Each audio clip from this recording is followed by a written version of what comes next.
got a request through via email. If you want to request a video, comment on any one of my live videos or drop me an email, boxinggossip@googlemail.com. This request reads as follows. Hello Mr. Boxing Gossip. I've watched your previous vids discussing Gennady GGG Golovkin, and I note that you are not completely convinced on him as a fighter. Having watched Quillin Vs Lee on the weekend, who do you believe beats Gennady Golovkin at 160 pounds? Good question. The first thing I want to clarify, it's not that I'm not convinced about Gennady Golovkin as a fighter.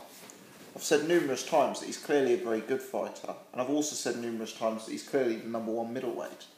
What I've said is that I don't believe he deserves to be talked about as a pound-for-pound fighter in the same league as a Sergey Kovalev, for example, right now. And the reason for that is he just hasn't beaten the highest level of competition in his own weight class. I mean, I think it's debatable whether Gennady Golovkin has ever beaten a top 5 middleweight. And I think it's hard to call someone a pound-for-pound fighter when they've never beaten a definite top 5 operator in their own weight class. You know, Sergey Kovalev, he's beaten, when he beat Nathan Cleverly, I'd have considered Cleverly a top 5 light heavyweight. When he beat John Pascal recently, I'd have considered John Pascal a top 5 light heavyweight. When he beat Bernard Hopkins, I'd have considered Bernard Hopkins a top 3 light heavyweight. You know, there's that sort of track record with a Kovalev, which means for me he's more of a convincing pound-for-pound candidate than Golovkin, based on resume alone, not based on skill set, based on resume. And I'm not criticising Golovkin, for example, that these fights haven't been made. There's a lot of credit for Golovkin in actual fact for how active he's been.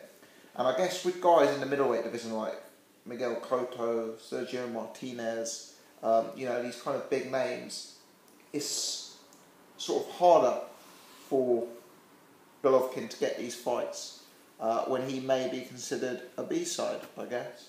Anyway, I'm digressing. My point is, I want to clarify that I'm not calling Golovkin out as a fighter. I'm calling him out, you know, I'm calling out the people who say that he's a pound-for-pound top 5 fighter. I just don't think he's got the resume to be on that level just yet. Now, Lee Quillin was interesting. I thought that the winner of that fight would be the definite #2 in the division. Having watched the fight, I've kind of changed my opinion. I thought both guys looked really, really poor. And I appreciate that whilst their styles didn't necessarily gel, whilst they would arguably be more effective against a more aggressive come-forward fighter, bearing in mind they're both sort of tall, counter-punching guys, it's hard to see either of them beating Golovkin. Put simply, with Golovkin's power, and with the fact that they were both getting dropped, you have to question whether they would be able to go the distance against a fighter who punches as hard as Triple G. I think the other thing to factor in is bearing in mind their low punching output.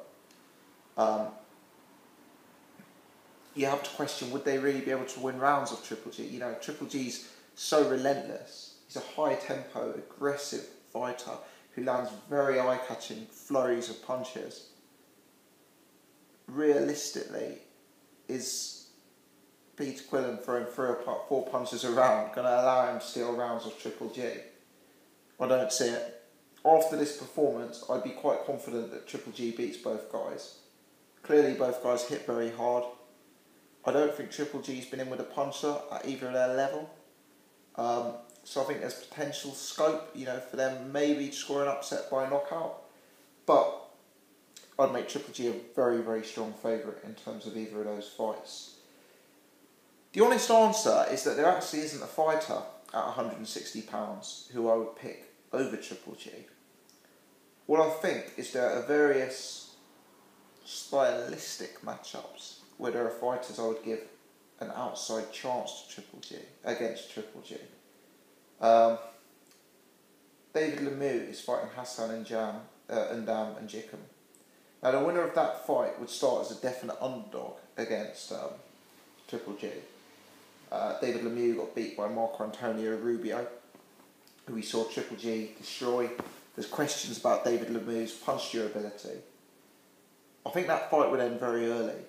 But both of those guys are aggressive fighters who throw horrible combinations with bad intent. I think you have to give David Lemieux a chance, an outside chance, a 5-10% chance. Could he, put it on Golovkin? Could he rough him up on the inside? Could he work his body? Could he hit him so hard and just catch him? I don't rule it out, but as I say, Golovkin's a strong favourite. And then you've got the other type of fighter, the slickster, the mover. I thought Martin Murray had some of that and in spots was effective against Golovkin, but I thought Murray effectively was too light punching, and I think the size of the ring really played against him that night. There are some really decent boxers at 160. Billy Joe Saunders, Hassan N'Dam, Willie Munro Jr., who could cause interesting stylistic problems for Golovkin. The difficulty is I think they may fall into the same trap as Martin Murray, that these guys are not going to be able to hurt Triple G. They don't punch hard enough. Their styles are too amateurish to actually take his game away from him. In essence, it's difficult. Right? You've got Andy Lee and Peter Quillin, who are two counter-punchers, but very, very flawed. Both of them could be stopped, in my opinion. Neither of them have the work rate of Golovkin. You've got a few decent movers, Saunders, Benjiken, Munro Jr., but in my opinion they don't really carry the power. And then you've got a few big punchers, brawler styles like David Lemieux, who, in my opinion, is just too glass-jawed to survive against Peter Quillin. Against Gennady Golovkin. So what I'm getting at is there actually isn't anyone at 160 who I pick against Triple G. I'd certainly like to see him fight one from each category. Obviously he's fighting Willie Munro Jr. next. Willie Munro Jr. is a really interesting fighter, a real sort of skilled fighter in my opinion. And whilst I expect Golovkin to beat him, I think that would be an interesting test. I'd like to see him fight the winner of Lemieux and Jicken. And, perhaps if he took out one of Lee or Quillin at some point as well, after he's assembled that resume, you could, in my opinion, start to talk to him as a pound-for-pound fighter. I think the difficulty is that the middleweight division is quite weak, really. And maybe, some people could say the middleweight division is weak because Golovkin's completely round through it, but realistically, Golovkin's beaten Martin Murray and Daniel Gill. I wouldn't say he's run through the division as such. It's just that the biggest names in the division, Cotto and Martinez, aren't going to be fighting Golovkin. And below that, I think the division's fairly weak. I'll actually throw another one out there. I'd quite like to see Chris Eubank Jr. versus Triple G. I think Chris Eubank Jr. is very, very flawed, but I think that would make for an interesting matchup as well. There's a few interesting matchups out there. I don't really see anyone beating. I just don't see the level of competition that is going to compete with him, and I think that's really unfortunate for him. I mean, when Andre Ward kind of rose at the pound-for-pound list, that's because he was taking out guys like Carl Frotz, Mikhail Kessler, Arthur Abraham, I don't know, Floyd Mayweather's obviously got a huge amount of really elite fighters at 147. Even Kovalev, as I say, Hopkins, Pascal, real big names. The difficulty for Golovkin is the fighters in his division don't compare favourably to Pacquiao and Marquez. They don't compare favourably to Frotz and Kessler or Hopkins and Pascal. We're talking about guys like Willie Munro Jr., David Lemieux, Hassan N'Dam, Jicken. These guys aren't sort of known really as the elite level fighters in the same way. I do think 160 is kind of in a weak place right now, and I think that's why Golovkin is, I think these things play against Golovkin, and it's unfortunate for him. the fact that he's avoided, the fact that his division is weak, is not his fault whatsoever. It shouldn't be blamed on him. But I think potentially what it does do is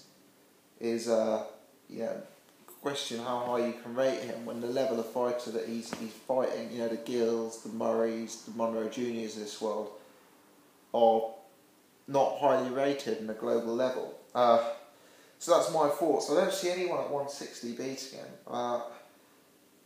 Funnily enough, I potentially think there's fighters at 154 who are more likely to beat Golovkin than 160. I think I wouldn't rule Canelo out. I wouldn't rule Lara out. I wouldn't rule Andrade out. Obviously at 168, I'd probably side with Frotz and Ward, but that's something to do with size, and obviously it's a bit unfair asking Golovkin to fight in a division where he'd be undersized, so that's a slightly fake comparison in my opinion. I guess I've kind of ranted on for a bit here, so I'll go back to the question. After Quillin Lee, do I see anyone beating Golovkin? Probably not. But I'd still like to see him fight 3 or 4 genuine top 10 middleweights who are asked different questions. I think Willie Monroe Jr. is a good start. He may not be the most exciting fight for the casual fan, but for us boxing aficionados, that's a good fight. Let me know your thoughts, keen to discuss.